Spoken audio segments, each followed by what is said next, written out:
Welcome to another day. Yeah, we're picking up where we left off yesterday. And by the way, on one of my garage hacks, if you don't have yourself one of these old shopping baskets, you know, you find them at yard sales, they even throw them away on occasion. This works out insanely great.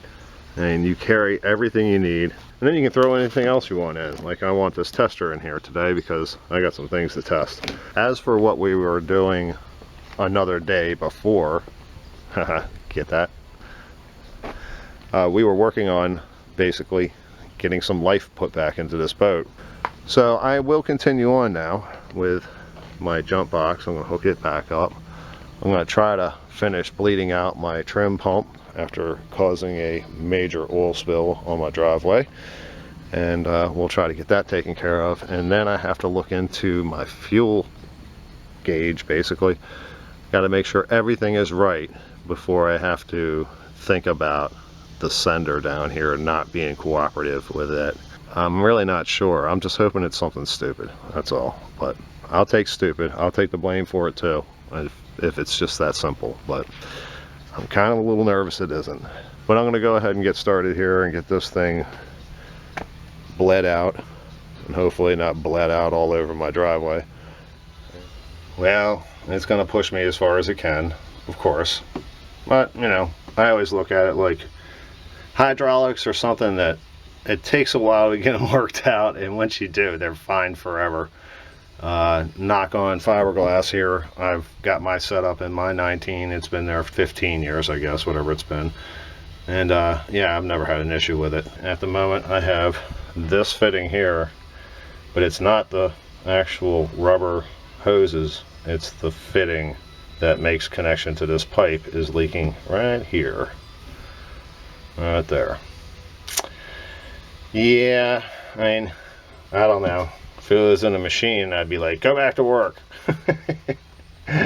And this, it'll end up leaving puddles in the transom, and no, we're not going that route. I might as well do it now. I finish out bleeding out the rest of it after I'm done. So took this whole fitting out, everything, all these. I even had to take this one off to actually get that off, and yeah, it just gets more and more complicated, of course. Everything was taken out. Everything had new Teflon tape put on it and reinstalled. Now I just need to clean up this mess before the EPA catches me. Don't ever overfill your reservoir. I'm telling you. I was all the way up on the upstroke. I wasn't sure. I was sitting underneath it here. Of course, it's way back there. And I filled it back up, and I thought, yeah, a little extra won't hurt. It's just going to suck it out anyway. Well, hit the switch and it went like that. So it was immediately at the top. Thought, well, you know, the bottom's empty. It'll probably suck out a little bit before it starts returning the other fluid that it had in the other side. Oh no, it immediately emulsified, or whatever you want to call it. And yeah, it just turned into this big bubbly soda that blew out all over the place here. And this area down here is not necessarily made to be cleaned in a sense of, you know, get out some degreaser or whatever and just spray it down. I mean, there is no drain in here, there's nothing, so everything had to be wiped up with my paper towels and my trusty old Simple Green here. Hey, Simple Green, I've used you for like 40 years. You could send me a gallon for free on occasion. We're getting ready to do another test run. As I said, because of so much air in the system, the reservoir was getting a little emulsified, in which case I don't want it to, you know, keep pumping that through the lines. So I'm giving it a few minutes in between each run to actually get those bubbles out, and most of them are gone now.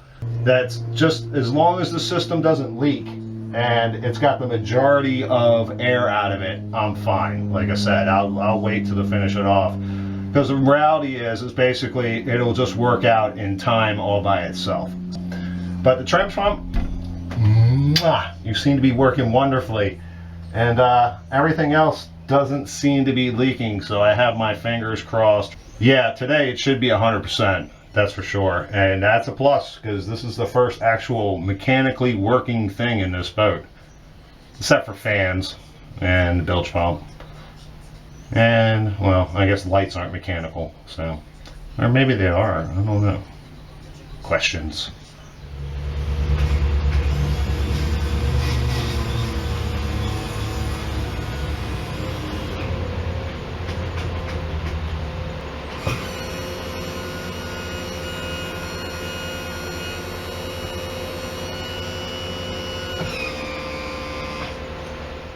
Yeah, it's getting a little dark out, so I thought I'd do a light check. Yes, we have lights. Hello, navigation light. Hello, anchor light. So we're moving on here. And we got interior lights. They're LEDs, a little brighter than the original. The originals look like the anchor light up there, but they aren't available anymore. I got a hold of a couple people and they were like, oh yeah, the screens or the lenses, I guess they are, they're all kind of yellowed. I can't sell these. It's like I had two people say the same exact thing, so I don't know whether they're ordering from the same place or whatever, but LEDs are it now. So, but they don't look bad, and you only use them at night anyway, so what's the big deal? Light's light at that point. Dashboard's all nice and lit up. We'll give you a close-up of that in a second here. And of course we got our transom light on, so we're good to go there. I mean, they really look good right now, but this camera of course is adding a ton of light to it, so and it's getting a little washed out, but it's a nice kind of that green blue glow. Yeah, they're pretty. I like them, except for that one. Looks like my temp light's out. Uh-oh. 1 second. There we go. That was a simple fix. Bulb was just untwisted a little bit. Had to twist it back in, but everything's good. We got our bilge pump, automatic, and we got a fan. So everything is working good. We're going to turn a key off. They all look great, but we do have an issue with this guy right here, our fuel gauge. And we've come to the conclusion it was the sender, which we actually got out of the gas tank. Yeah, it looks a little rough for being a brand new sender. Sadly, the float did not go. It stayed in the tank. Yeah, that sucked. I wasn't too happy about that, but a little plastic ping pong ball looking thing ain't really gonna hurt nothing in the gas tank, that's for sure.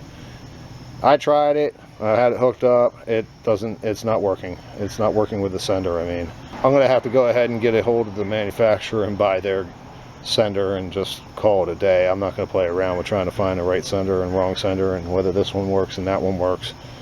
And I sure as heck don't want to buy one of them converter boxes again at $125. So I'm counting my blessings as I speak right here to actually be able to get that out of there. So it could have been a lot worse off. 30-40 bucks and we should be back in business. We really didn't get a whole lot done today, and it was mainly just chasing hydraulic lines and fixing leaks. Yeah, it's just like I said, we got lost in that, and then we made huge messes, and we had to clean up that huge mess and that huge mess and that huge mess, and then, but I need to cover this up and I need to get out of here. See ya. Welcome to another day. I got the plug for my Kenwood KAC 7204 bridgeable lamp. Yeah, it's all installed. I'm telling you, I can't live without an amp in this truck. You know, you've got that good stereo. When you have a kind of yucky stereo, it's kind of like, oh my God, what am I gonna do? So, and I gotta tell you, I love this era. What I mean by that, it's that all the kids today, all they want is like tiny things that you can stick in your ears. Yeah, and that stereo equipment is gone by the way of the dinosaur. And I gotta say, I love it because I still am into stereo equipment and I'm not really that big on headphones. I think I've got $130 total, and that's delivered. And I mean delivered to the house and all of that. And we're talking about a Yamaha receiver, a Fisher equalizer, and a Technics 5-disc CD player. Kids don't want this crap anymore. It's like, that's too big. What am I going to do with it? Oh my God, I'd actually have to have a room to put it in. So it's like super cheap. I think I paid $25 for that Yamaha receiver. It retailed originally for like $1,400. And it still sounds as good as the day it was made. It didn't like all of a sudden the sound quality fell off and you threw it away or something. But I mean, I don't want to get off on a tangent here, but I'm telling you, if you guys are into stereo equipment or you thought you were and you're like, oh my God, it's just so expensive. Look back for like 5 or 7 years ago, 10 years ago. They'll give you that stuff. I mean, a lot of people literally will give you that stuff. It'll cost you more to have it shipped than actually to purchase. But that's my bit of advice for the day. So let's go ahead and give our stereo a good little run here and see what it does. Okay, looks like I got a copyright infringement. So I think we got a winner here. We're back in business now. I'm going to clean up some mess and we'll head towards the Allmand project. The main thing I'm looking for at the moment is any puddles. Yes, puddles. Because puddles would mean that we have leaks, and leaks would mean that we haven't completed the actual trim system yet. And I am hoping that we are done. Sweetness. There's only 2 more connections, and that's right at the trim pump. I haven't seen anything come from them. We are set. We are definitely set. So that's a plus. And I'm telling you, the trim was was being a bit difficult. It's one thing to have a leak. It's another thing to have a leak of transmission fluid, and not just the leak, but oh, here's half a quart. You know, that's not a simple, oh, get out a sponge and wipe up the water with, you know. So, but in the plans for today, we actually have our cables that have come in. We have our controller, which that means we'll have to assemble most of it. We're not going to be able to put the handle on. We're not going to be able to hook the trim switch up and all that good stuff. And we'll probably even have to take a couple pieces actually off the body of the thing itself. Then we also have our pretty white steering wheel. And yeah, it's original. Like I said, that is the one that came off the boat right there. And as I said, I tried to get some of that black paint off, and it wasn't going to happen. But on top of that, I probably would have had to send it out to be chromed. You know, unless you're talking about like a 1955 irreplaceable steering wheel off of, I don't know, a Biscayne or something. Yeah, that's just a waste of money to try to even think about going that route. So that's what we got so far, and I'm sure we'll come up with a few other things before the day is over with. And yeah, we're making progress now again. Okay, we went ahead and got our controller put together. It's really nice working with brand new stuff with every piece that you ever could dream of. Give you these little plastic bracket things that go on to your 33C cables, and from there it's pretty straightforward. They give you these ends, these E-clips. You just pop them in and they tell you which holes to go in for what. We did have to go ahead and take everything off the face of the actual controller and all these plastic pieces and everything else. The only thing that's going to come through the upholstery are these 4 studs here, and then everything will mount over top of the upholstery because it'll be over top of this. And then the handle and everything else. The sad part about that is that without the upholstery installed, nothing else on the controller can actually be installed. So, but I'm going to go ahead and put it in and get it out of the way. Well, I got the controller in, and I thought to myself, there's absolutely no way I'm going to go ahead and just put it on faith that this actual bolster will fit in place. So I went down the basement and I got her back out again, and here we are, and it fits. Now if I wouldn't have checked it, it'd be a ½ inch off someplace. If I knew it fit before, I know it'll fit again, so that's what we're going to go with. Now I have to strip all this stuff back out and take it down to the basement, and then I'll show you what we did. Okay, that's pretty much what we left behind. Then we run our cables this way basically and out through the back. They're a little tight at the moment because we have everything pulled this way as far as possible. When we get things installed, we'll be able to push it back to the controller itself a little bit, but that's pretty much the way it's going to stay anyway. It just needs to have the exhaust put in, and we're not really positive exactly where that's going, so that one cable for the shifter may actually have to be pushed around a little bit one way or the other. I do find it hilarious that in this controller they send this important notice: don't return this product to your distributor. If you're missing parts or experiencing technical issues while installing this product, please call us at Uflex for live technical assistance. Well, the problem is I don't know what parts they have because they don't have any. Been through this. It's the same place. It's the same controller. So if they had a cap for it, they would have had a cap for mine. So I don't know what to say about that, but I guess you all got a glimpse of. We're going to go ahead and jump on this steering wheel real quick before it gets dark. We got about 15 or 20 minutes. So we'll be back in a minute.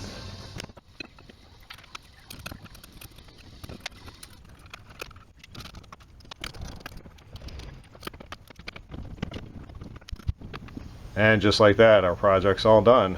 I love the easy ones. Yeah, it's another accomplishment under our belt for the Nova 19 project here. And I am a little concerned now. I mean, my radius on my wheel is about 1.5 turns.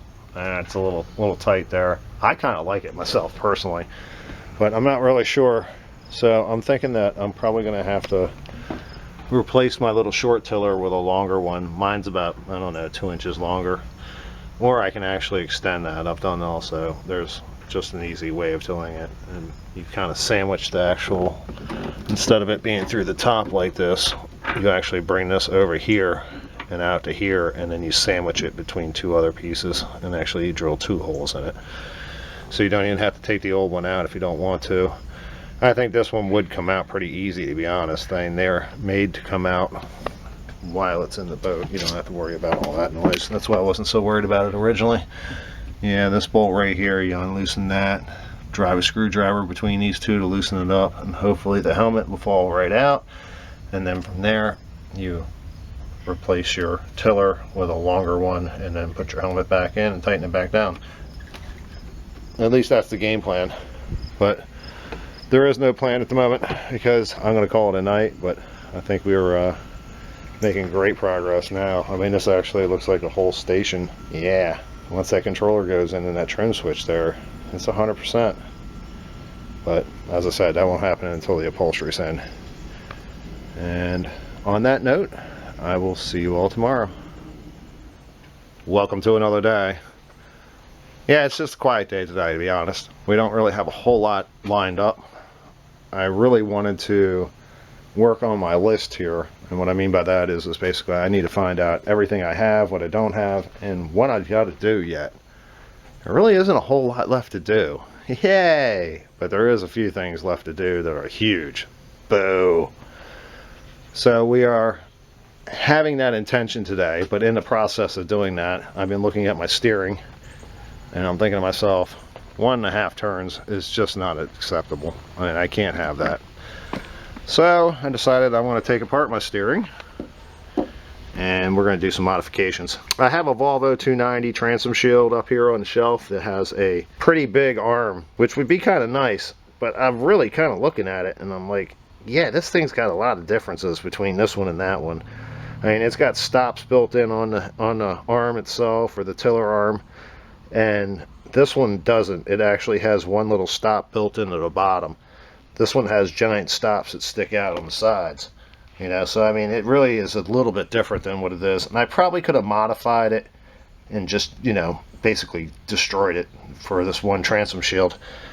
But I do have a 290 transom shield intact, and I really would like to keep it intact and see it go to somebody who actually could use it intact. Now the rams are something to be considered. There's problems with those. So, I mean, that's one of the reasons why I'm not using a 290 in this boat. But I really don't want to take it apart. And I have thought, you know, if it was real easy, I'll just give it a try. But it looks like it's going to be a bit of a bear to get apart. And I really don't want to destroy the transom shield in the process. So it's just not worth it to me, because I have what I consider a better solution. And it'll come from these 2 pieces of aluminum. And it's really hard to explain, but it's really easy to show. So let me go ahead and get these chopped up. I was just waiting for this piece to cool off, actually. When you chop on these things, they get really hot, this aluminum. I'm going to work here, and we'll see you in a second.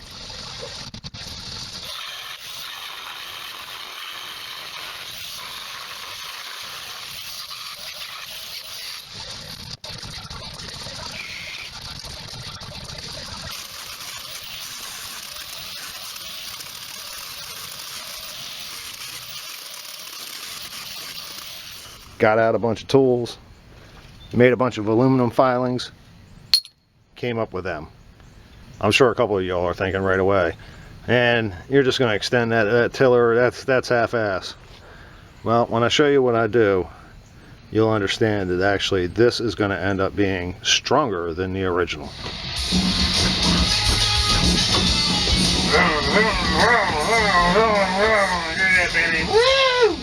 Yeah, woo! Oh shit, that was bad news! Woohoo! And just like that, we're done. Took a little added tweaking here and there. This side needs to be a little tighter to the bolt hole because of the way the arm actually bolts to it. I mean, there's washers between both layers, but yet at the same time it has a little notch that comes up and it wants to catch on that. So yeah, just long story short, it had a couple little tweaks here and there, but overall it went straight in. And as you can see, my aluminum is about as thick as this, and there's 2 pieces of it, and the actual pivot bar is sandwiched between the 2.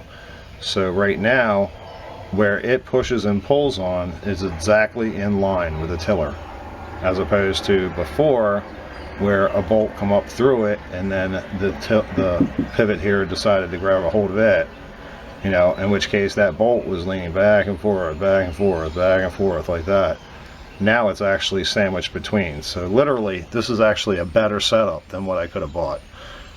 But it did take a little bit of time, but it also saved me a ton of money, because by the time it was all said and done, I think I may have found one it would have worked, but the guy wants like $100 for it plus shipping, and it'll probably take 8 or 10 days before it gets here. I'm done, and I have a better system than what it would have been if I would have bought it. So with that, I call that a completion. We have 2 1/4 turns on our steering wheel, which is plenty. Actually, I liked it the other way. I may think about that with mine. You know, I guess when you're out on the big water, it's fine, but I don't know if I wanted to be that way in a marina. And as you can see, we have our keys. Yeah, I decided I was going to make up a set. What the hell? And it's just all sitting there, so I thought, you know, we can just make up a little key bob here. It may not be permanent, but at least it's all together and not getting lost. And from there, I guess I need to go down here. And we'll take a look at our list. And the controller and cables, that's pretty much done. I'm not going to be able to do anything else until after the upholstery is installed. And let's see, steering complete. So I got to take a quick look, and not quick look, see, I keep saying that every day, and that's what I end up with, is just a quick list. I got to take a serious look at what I got and what I don't have, and we got to get some stuff together tonight. And I will catch you all tomorrow with hopefully a new plan. Welcome to another day. Plans? Where we're going, we don't need no stinking plans. As you can see, we got some sandpaper out here just because I have the time and it's a beautiful day. I don't have to sit out here in 155-degree weather, and you know, it's not 30 degrees either, so I think it's the perfect time to do a little wet sanding. And what I mean by that is when I put my final clear coat on, I guess you could see this kind of haze that's going on right here. And I went over it with, I don't know, 2000. I started with 2000 and I never got into it. I mean, I was wasting my time, to be honest. And I really didn't even finish it. That's one of the reasons why it looks like it does. So I figured, what the hell, get out the bucket on this beautiful day. It shouldn't take too long. I mean, I only have to do 6 inches up the black on them all the way around, basically, and feather that in. So we will be working on some mundane stuff today. And then of course, there's a mystery box. This is the eBay deal I was telling you all about, where I was using generic terms like Kleenex and Xerox. Got my fingers crossed. This is kind of exciting, to be honest, because I'm not positive until I actually look at it what it is. So yeah, let's get going.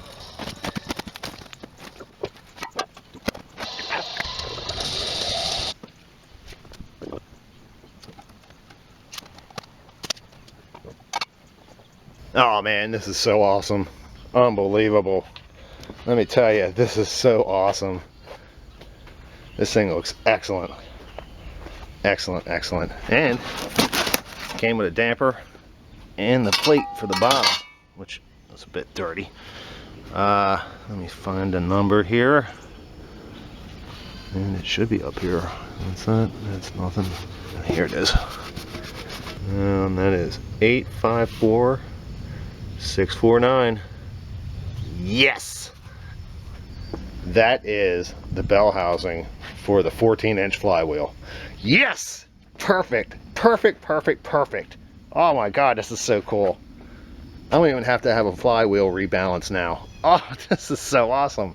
Believe it or not, those motors that I'm using, and it's actually, like I said, it's a leftover parade motor I used to use in the race boat, completely balanced from top to bottom. I don't build a motor unless I balance it from top to bottom. And I really didn't want to take the flywheel off and go try to find a 11-inch flywheel for it. And I'm telling you, this auction was so screwed up. This guy had two of them listed as bell housing. That's it. Bell housing. Lucky enough, he put it in the boat division of eBay, but I like I said, I would never found it elsewise. But this is the one that nagged me. I went past it a couple times, and it was like, all right, let's go look at it and make sure that I am done thinking about this stupid thing. And then I looked at it, and the key for me is, first thing I saw was that tab, and I was like, oh, that's a Chevy. That's about guaranteed.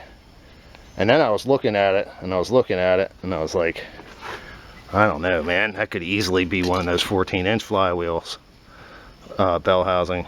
And I was like, oh, well, whatever it is. It's got a Chevy bolt pattern, so it won't matter. I'll use an 11-inch if I have to.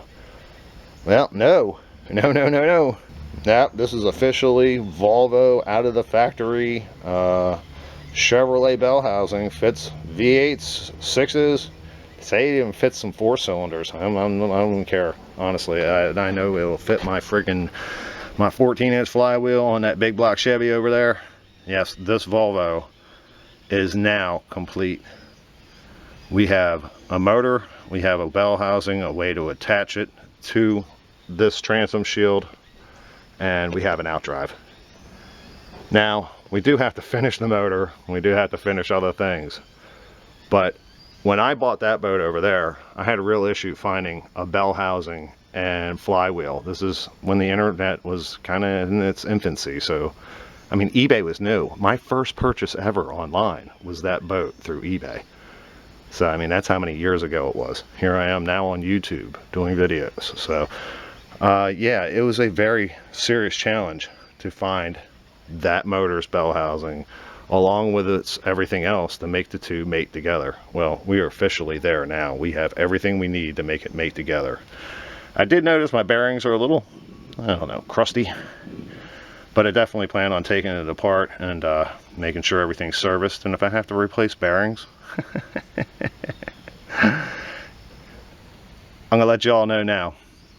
I wouldn't normally give this up, but this was such a deal, there's no way I can't tell you all about it. Like I said, it was listed at bell housing.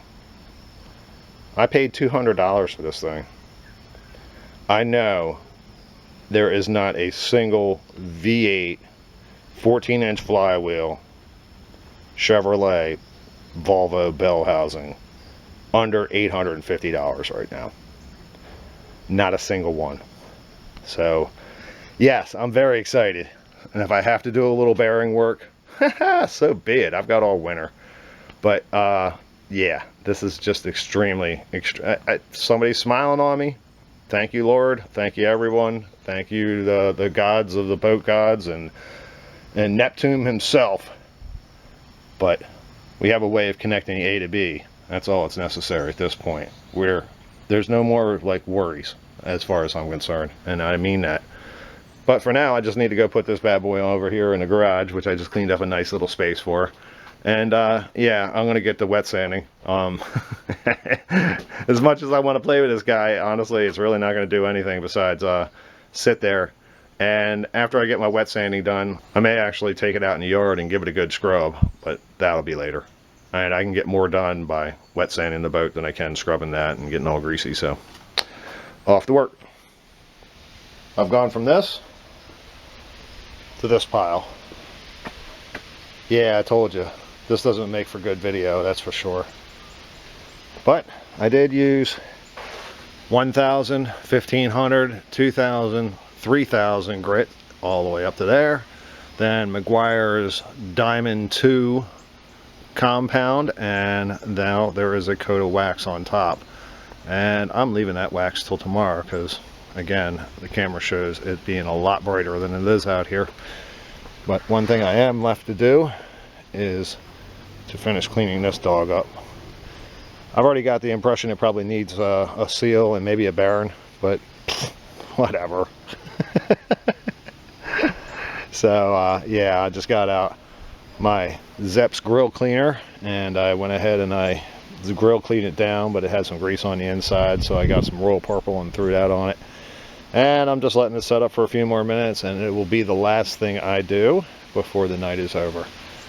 And I guess we'll catch up again tomorrow. See ya. Welcome to another day where we just got done wiping down the boat from the wax from yesterday. Yeah, I know. We're real sorry we didn't show you that. Whew, I know. It was such great film. I mean, this was Gone with the Wind material for sure. Yeah. Let's see. It turned out awesome. And awesome. And there's still some blotches and crap on it because I only wiped it off so much, and then it got dusty, and the whole boat needs to be washed and waxed. But my main objective is where the two actually meet. I had that overspray, or intentional spray basically, to seal the two paints together. I went over it with a clear coat, and as I said, it got a little frosty at the last coat. I'm not really sure what happened there, but who knows. But as I said, I wet sanded it all off. I hit it with wax. Today I took it off and it looks excellent. So we're just going to leave it like it is. Maybe next spring we'll give it a full detail, because the boat's filthy. I mean, inside and out. I mean, there's really no ambition to get out here and scrub it and vacuum and clean everything out, just so I can go in there and cut a hole and leave dust everywhere, or track dirt in it, because everything's wet out here, because it seems to rain every 5 minutes ever since this past spring. But we have been looking at our bell housing, and we're highly pleased because we just looked up a rebuild kit, meaning that all the seals, all the clamp rings, and the bearing itself, $40. Yeah, $40. I can't believe it. I guess they're basically saying the shaft and the bell housing itself is worth, I don't know, $850 or 800, just say 800. So I don't know.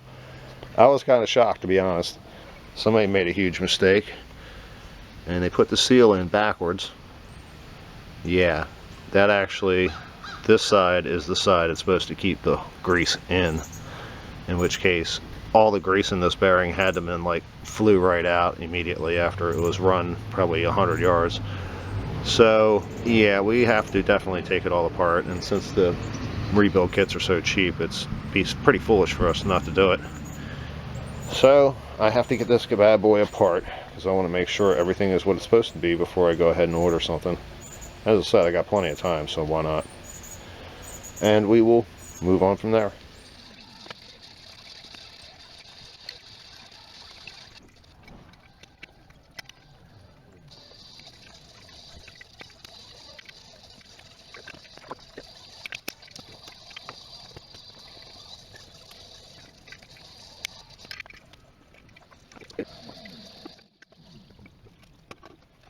Well, it wasn't assembled properly, but it definitely has come apart easy enough. Could have been a lot worse. Inside looks wonderful, and I mean stupendously wonderful. This out here is mainly due to casting and a little bit of other crap that's all stuck to it. I'm going to get on that with a wire wheel here in a minute and finish cleaning these guys up with some royal purple or something and get them just like they were brand new right out of the factory. Yeah, I do need a wire wheel off this barnacle. Yeah, I saw that yesterday when I was actually scrubbing, but like I said, I need to clean all this up. This looks fine, the ring looks fine, everything is totally intact. Looks like it had a little bit of water intrusion or something because the actual grease is brown. Yeah, brown grease is usually a telltale sign that there's been some water in there, but it's pretty simple to take apart. I mean, all you got is basically, you start off with this seal here goes in the bottom, then this shaft goes in, kaplop, and then you take a snap ring and you snap a ring on top of it, and then you're supposed to put your seal in after that, and it snap rings on top of that. Well, they didn't take that other snap ring out, and they just put the seal on top of the snap ring backwards. So yeah, bit of a mess. Like I said, I bet it emptied all the grease right out of it as fast as it was ever put in it. But what's done is done. We're just gonna need to get this cleaned up, get this bearing pressed off on my little homemade press over there, if it won't come off on its own, and I think we'll be all set.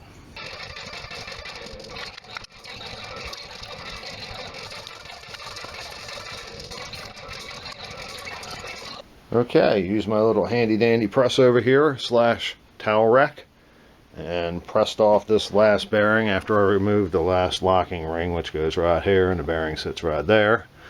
Then of course I took it out to the yard and sprayed it down with a whole crap load of royal purple and cleaned it all up. Used a wire brush and got everything else that was basically, you know, ready to fall off or what have you.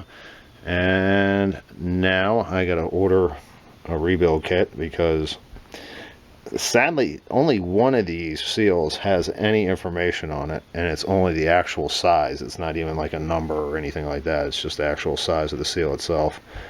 So I'm pretty much gonna have to buy the kit. I thought maybe I'd look at it and, you know, try to piece it together, but sometimes it ain't worth the hassle. And right now I am going to go out and paint my tail white, because the rest of it will be black eventually. And yeah, be a little careful with that royal purple. I'm telling you, I left that stuff sit on there for about, I don't know, 20 minutes. And it actually started to peel a little bit of the paint off. That stuff is bad news. It's a wonder why I don't feel any of my fingertips right now. But I'm going to go ahead and do that and pretty much call it a day. New RTV, or not RTV. What is that, PVC? I don't know what the fuck it is.